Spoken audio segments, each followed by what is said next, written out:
नागेश्वर नामक एक गांव में याकूब नाम का एक व्यक्ति रहता था। वह तरह तरह की टोकरी बनाता, बगल के जंगल में जाकर बांस तथा टोकरी बनाने के लिए सभी प्रकार की सामग्री जंगल से लाया करता था। पूरे घर में वह खुद ही इकलौता आदमी था। मेरा कहने का मतलब है कि याकूब दुनिया में कोई नहीं था, वह अकेला ही अपने घर पर रहता था। वैसे तो याकूब एक मुस्लिम परिवार से संबंध रखता था, लेकिन जहाँ वह रहता था नागेश्वर नामक गांव में, वहाँ के सभी लोग हिंदू जाति के रहते थे हो, लेकिन फिर भी याकूब अकेला है। उस इलाके में अकेले रहा करता था, क्योंकि वहाँ का सभी लोग इतने अच्छे थे कि एक साथ मिलजुल कर रहा करते थे।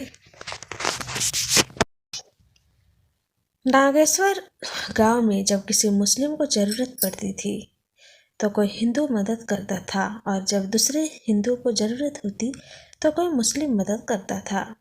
हिंदू मुस्लिम इतनी ज़्यादा मित्रता थी कि वहाँ पर कोई भी किसी भी जाति से नहीं पूछताछ करता और सभी एक साथ मिलजुल कर रहते थे। याकूब वहीं पर अपना दुकान बनाकर अपना काम कराता था, जो कि एक प्रकार का टोकरी बनाने का काम था। याकूब हमेशा से ही अपने काम में ज़्यादा फोकस करता था और आलतू फालतू के कामों में अपना दिमाग नहीं लगाता था। वह बस अपने काम करने के लिए इधर उधर जाया करता था और अपने सामान लाने के लिए वह सुबह सुबह ही अपने दुकान का सभी सामान ले जाता था और दिन भर टोकरी बनाया करता था। फिर एक दिन टोकरी बनाने के बाद दूसरे दिन उसे बेचने के लिए जाना होता था, मार्केट के लिए। एक दिन की बात है, जब वह सामान लेकर अपना दुकान वापस आ रहा था तो उसे रास्ते में एक 10 साल का लड़का मिलता है। वह लड़का याकूब से कहता है कि मुझे 2 रुपये दे दीजिए, मेरे पास खाने के लिए पैसे नहीं हैं। याकूब अपने पास से 2 रुपये पैसे निकाल कर दे देता है और याकूब को अपनी दुकान चला जाता है। दूसरे दिन याकूब को फिर सामान लेकर अपना दुकान आ रहा था, तभी रास्ते में फिर से वही लड़का मिलता है और कहता है कि मुझे 2 रुपये दे दीजिए, मेरे पास खाने के पैसे नहीं हैं।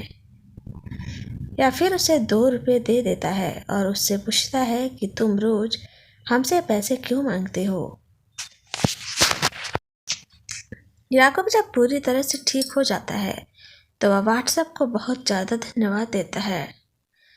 यह देखकर लोगों की आंखों में आंसू आ जाते हैं और कहता है कि आज जो मैंने आपके लिए किया वो तो कुछ भी नहीं है, क्योंकि आज जो मैंने किया उसके काबिल तो आप ही बनाया है। मैं बिना किसी माँ बाप का लड़का रोड पर घूम फिर कर अपनी ज़िंदगी गुजर बसर करता था, लेकिन आपने उसे अपने घर में लाकर एक अच्छा सा हुनर सिखाया है। यह तो आपका धन्यवाद गाना चाहिए मुझे, जो आपने इतना अच्छा जीवन दिया। तो आपको हमारी स्टोरी कैसी लगी हमें कमेंट बॉक्स में सजेस्ट करिए और हमारे चैनल को लाइक शेयर और सब्सक्राइब करना ना भूलें। धन्यवाद।